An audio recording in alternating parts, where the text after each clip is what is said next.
Welcome to my traffic light assignment.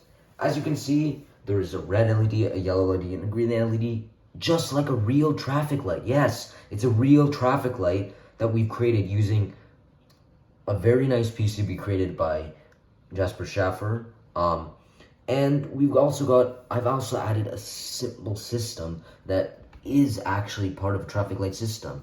Do you recognize these pedestrian lights? Yes, you should, because when it turns white, it means go. It's also symbolized with a walk, like a walking man, for example, but I've just decided to use LEDs to explain it. And here is the advanced green light system. Yeah, green, yellow, just like the arrows, and just similarly like to the traffic light.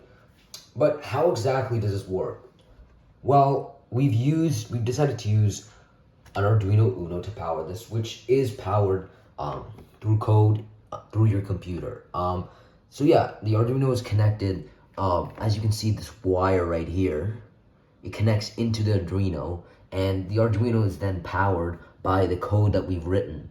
But it's not the Arduino itself, it's the chips that are connected to the Arduino that allow the Arduino to become itself and perform multiple different digital tasks, like turning different pins of the Arduino high. But what powers this? Well, our code is the brain, but what actually makes this happen? That's the AT Mega 328P microcontroller chip, which actually performs all these functions, and it's essentially the powerhouse of the Arduino itself. Yeah, sure, there's other memory chips and so on and so forth, but this has 24 different pins, and it can perform lots of different functions.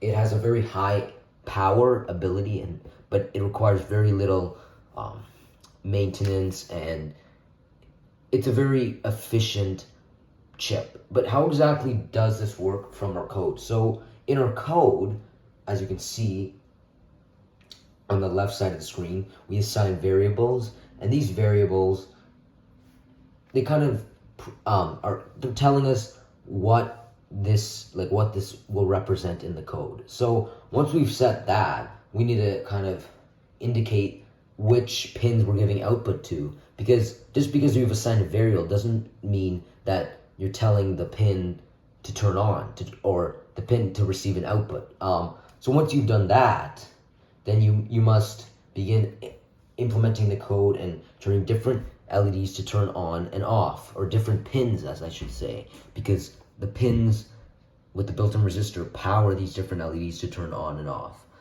Ultimately, it is a pretty coherent display of digital engineering, because it really involves different aspects that we've learned in previous years in this course, but also new concepts that we're familiar, like coding. We did learn coding last year, just in a different language. This year we learned in the language of C, the language apparently that's really invested in engineering.